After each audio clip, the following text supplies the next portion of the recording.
Welcome back to podcast episode number 2. This is the Alli From Corporate podcast. I am your host, Alli From Corporate, aka Allison Peck. It is nice to see you all again. I have a very special guest today. She is a career team and executive coach and strategist, and we actually worked together at a former company. This is Marlo Lyons. Hello. I'm so glad to see you. I'm so glad that I was able to drive down to Scottsdale and visit you. I can't believe you're here. I know. And it's awesome. Beautiful weather. Scottsdale is beautiful weather. Finally, it's cooling down. Finally. Yes. Vegas has been hot. I'm sure Scottsdale has been very hot. So it's really nice to see you. We haven't seen each other for a couple of years. It has been a couple of years. I see you on social everywhere. Yeah. I try to be everywhere all at once. But yeah. So we are going to talk today about a few different things. We're going to talk about mistakes that you and I have both made in our careers, what we've learned from it. We're going to talk about how to change careers, because that is what you absolutely specialize in. And your book, Wanted a New Career, I have listened to it for the past couple of days, and you give incredible advice that I have never heard somebody give before. So we're going to talk a little bit about that. So let's get started. First, tell everybody how we met, because it's kind of a sweet story. We met at Intuitive. Yep. I saw you posting a bunch of things on social, and I realized you worked with me, even though we worked in completely separate divisions and didn't have any interactions with each other. So I just reached out and said, "Hey, you want to catch up?" You were like, "I want to write a book, but is that okay? Has anybody told you can't be doing what you're doing and have a job?" And I'm like, "No, nobody's sure." I was trying to figure out how to provide advice to the public and, really do what I think I do best without losing my corporate job at the time, which is hard. Yeah. Really hard. Because I felt the same way. You got to be careful about not speaking as the company, right? You have to and you're trying to speak for yourself, but you still work for the company. So it's a very delicate balance. Yep. And I had, my worst fear has always been that HR calls me one day and says, "Hey, we need to talk to you about your social media." And it happened once, a couple of companies ago. It finally happened, and I was terrified. I thought they were going to let me go, but it finally happened. My worst fear, HR said, "Hey, we saw one of your videos and somebody actually called us and complained, so we have to follow up legally, but we just want to let you know we're big fans, and it's actually fine, but you just need to put a little tiny disclaimer at the end of your LinkedIn post saying, these are my thoughts and not those of my company." I'm like, "Oh, I can do that, sure." And they were like, "Good, okay, we follow you, we think you're great, but we just had to follow up legally, so you're good." Yeah.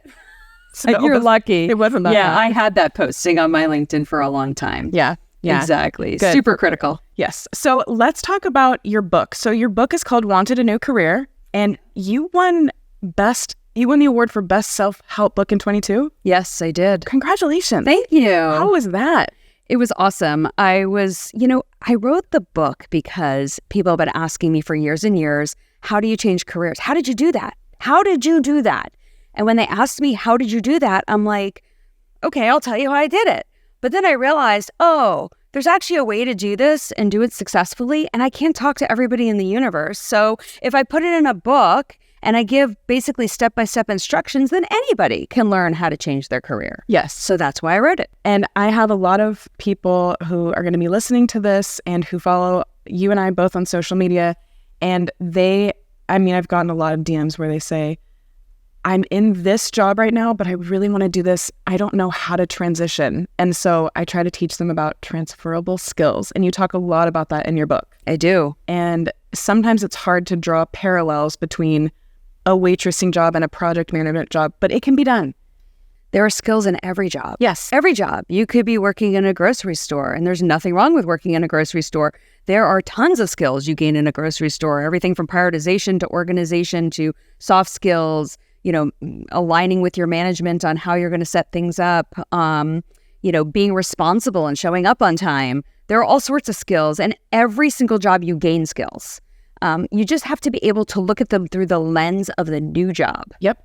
That's the entire premise of the book is how do you align what you want to do with your values so that you'll be fulfilled? Because if your values are fulfilled, you'll be fulfilled.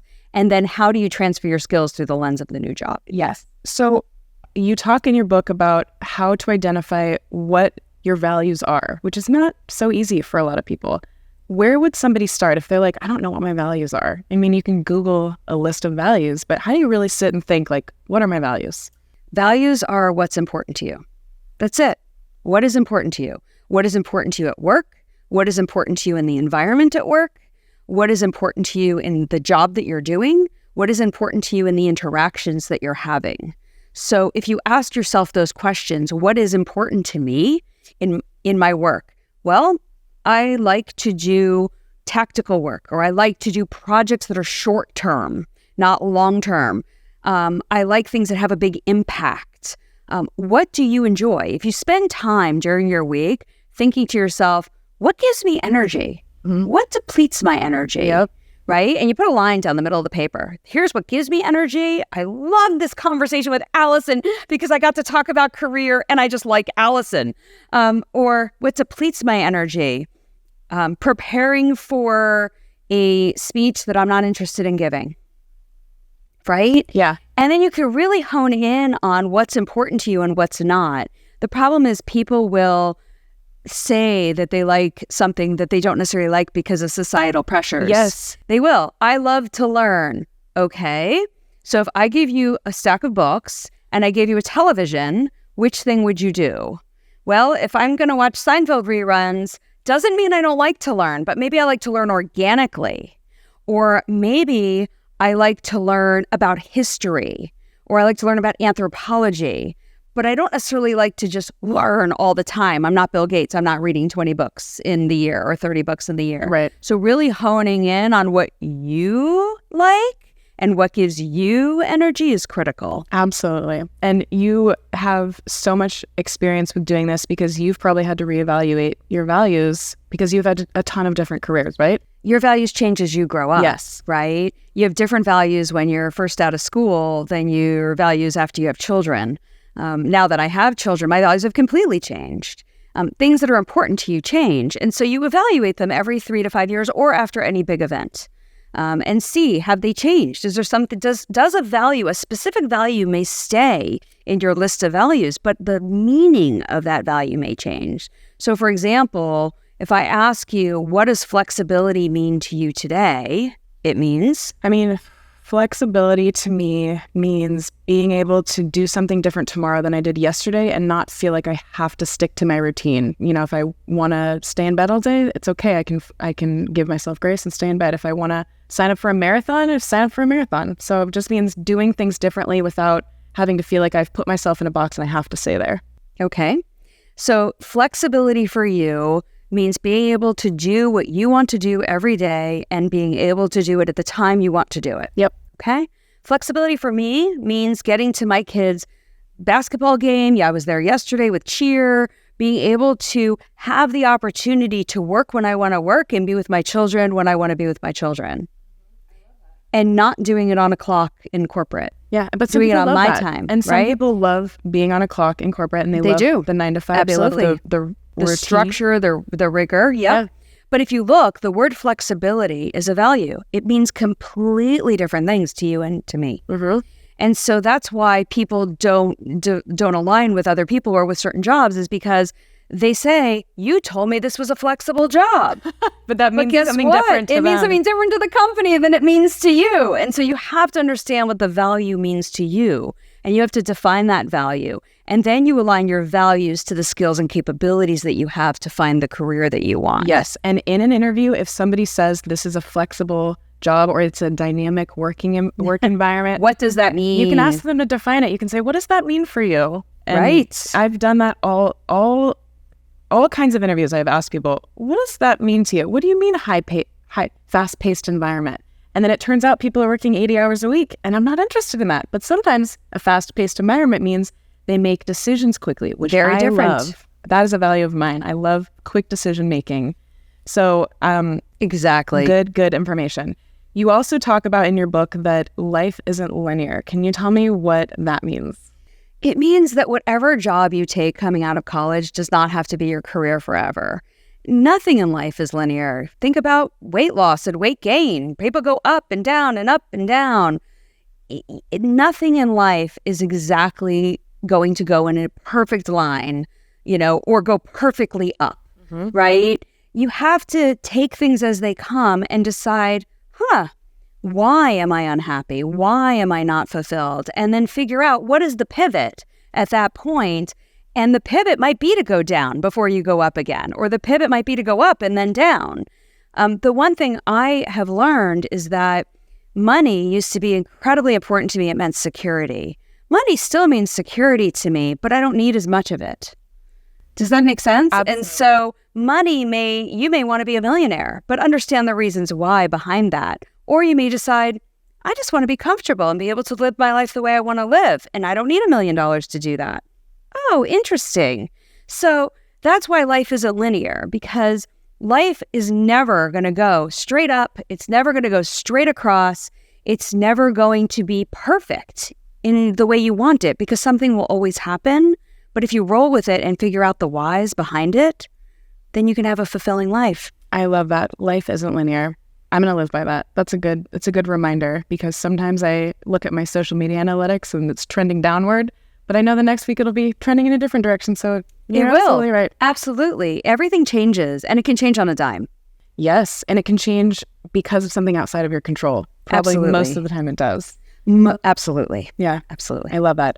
Now is a good time to take a break and hear about our sponsor. So we will be right back. I know I'm tired of the same old presentations at work, and I know you are too. If you know me, you know I talk a lot about how to stand out in your career. Here's one tip. Use for presentations. That's right, they're called Fun name, right? This app helps you make an impression in meetings by layering your video over your presentation. You'll blow people away in your next meeting. They'll be saying, how did you do that? What tool are you using? Using is just a better way to deliver information overall. It makes virtual presentations look innovative, and it makes you look well-practiced, too. Step up your presentation game using the hybrid video app that transforms your virtual presentation into unforgettable experiences. All right, we are back, and we're going to do a fun segment that I like to call Grab Bag Stats. So I've chosen a couple statistics from Business Insider, Newsweek, Harvard Business Review, Forbes, and we're going to pull some out of a jar or out of a bowl and talk about it. So why don't you pick the first one? And I will read it to you. Excellent. Gen Z, which remember is people aged 11 to 26, so they're the youngest of the workforce right now. Gen Z values salary less than every other generation. Oh. True. Wow. They value connection. Connection. Relationships? Connection and relationships. And that's why onboarding is so critical for Gen Z. You can't just give Gen Z their work and do your little onboarding sessions and expect them to connect with your mission, your goals, and just do their work. They need people connection, and they want to know that what they're doing is making a difference. And so it's critical to have somebody that's connecting with them, assign them to a mentor, maybe multiple mentors, check in with them more often than the average employee. And it's not babysitting. People are like, oh, they need to be babysat. No, they don't need to be babysat. What they need is to feel that they're bringing value and to feel that they are connected to someone and something, meaning the mission of the company. Yes. And I know that Gen Z, they became adults during times when we had incredible social movements like BLM, like climate change, like the gender pay gap. So they're protesting, they're posting about it on social media. They want to make a difference in the world. They want to be the change they want to see in the world. And so I'm also seeing they do want to make an impact at work. And so a lot of the advice I give to managers is if you have younger employees like young millennials or Gen Zs, help them understand how their daily tasks and their responsibilities are contributing to the company vision and also the world. The world. Yeah, because a lot of these companies are like, we're changing the world. Well, how? How am I changing the world as an employee, helping you change the world as a company? Right. They don't want to just sell a widget. Not anymore. No. And they not only want to connect and they not only want to change the world, they want flexibility to do it. They are the generation that is not going to work 80 hours a week. They are the generation that is not going to show up early and stay late. They are not the generation that are going to put their work over their self-care. And so we have to understand that the world is changing and that if they're going to be the bulk of the workforce, how do we ensure that they have everything they need to have a robust life outside of work as well? Even though it's not the employer's job to make sure that your life outside of work is healthy and good, but how do we as employers or how do employers either come up with benefits or flexible working, remote or hybrid, or, create connection, create those ERG groups, employee resource groups, where they can connect with other people who are similar minded to them. And they may not just be ERG groups for ethnicity or diversity or things like that, but there might be an ERG group for environmental action or things like that, sustainability, places where it can enhance the employer as well, because you might come up with great ideas out of those groups, because ideas come from everywhere. Yes. And I love that you mentioned that Gen Z doesn't want to come early and stay late. That was advice that I got from my parents growing up. Me too. And absolutely. I did a social experiment on TikTok recently where I made a video giving the advice that my parents gave to me. I said, if you want to excel in your career and you're at the very beginning, come early, stay late. Yeah. That video got so many, I think it got 20,000 comments. Wow. 1 million views. I was in the news about it. Wow. Hundreds of people stitched the video and said, absolutely not. Wrong take. Yep. And while I understand that it's not the right advice for this new generation, it was the right advice for me. I did come early and stay late, and it worked, and I have built a beautiful reputation. But the comments, I want to share with you some of the comments I got in that video. A lot of people said, I'm not going to come early and stay late. I'm going to act my wage instead of act my age. Wow. That's a powerful statement. That is brilliant. I'm going to act my wage. Yep. They're like, they're not That's paying me right. they're not paying me to break my back. And a lot of people said, why would I break my back for an employer that would replace me tomorrow if I died today? There's this sense of, I'm going to go on a bit of a tangent here, but we have these incredible devices at our fingertips, and we can know the global news at any time point, and there's people dying all over the place, and we know about it. Every notification, breaking news, somebody else died. And so people don't want to slave away, it's not the right term, people don't want to work so hard and break a sweat for a job that wouldn't care about them if there were, say, a global pandemic. Don't you feel in some ways that Gen Z figured it out before we did? Yes. Because that is the big thing for me, is that, I had the same advice from my parents. I'm older than you, and I had the same advice from my parents. Work hard. When you work hard, you will succeed, right? When you come in early and you stay late and you do everything they need you to do. And I can tell you, I watched myself in my last year of corporate. I was handed this huge project. It was high visibility. I loved every minute of it, but I also gained 30 pounds during it. And I was still working out, but I was eating my way through it basically. And I sat there afterwards and I'm like, I sacrificed myself for a big project that was really interesting, that I thought would get me somewhere and I thought would have high visibility. But I sacrificed myself. I sacrificed time with my children. I sacrificed time with my husband. I sacrificed your body, my health, my overall health, and my emotional well-being as well, because I was exhausted all the time, because I was working evenings and mornings, and it was crazy. And yes, the project went off perfectly. I couldn't have asked for it to go off better. But was it worth it?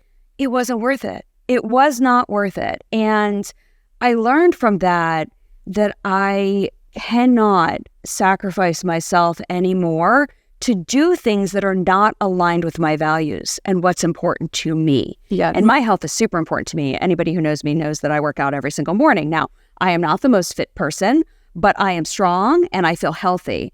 And when you sacrifice what's important to you for an employer, that is where you are upset, you are unfulfilled, you are distressed, you are stressed, you are tired, you are anxious, you are depressed. All of these things come into play at different points for different people. But if you live your values and you understand what's important to you and you live those and you say no to that big project, because yes, some of my values might have been fulfilled by doing the big project, by the way, but not all of them, and not the most important ones. And I learned through that big project, a project that I wanted to do desperately, that gave me high visibility, that gave me credibility, that gave me everything, that my personal values were actually more important than the work values. Good for you for learning that. I think a lot of us have to learn that the hard way. I think Gen Z has got it right, actually. Yeah. I don't think they're lazy. I think they figured out that life is too short. I've lost both parents, and I lost them within a year and change of each other. and very recently, actually. And thank you. And that was my wake-up call of their own regrets of how they live their life and how do I want to live. That's the key word here, live. Because we're living, people. How do we live our lives? How do we enjoy life? It's not working, living to work. It's working to live. And Gen Z figured that out already. Yep, they really did.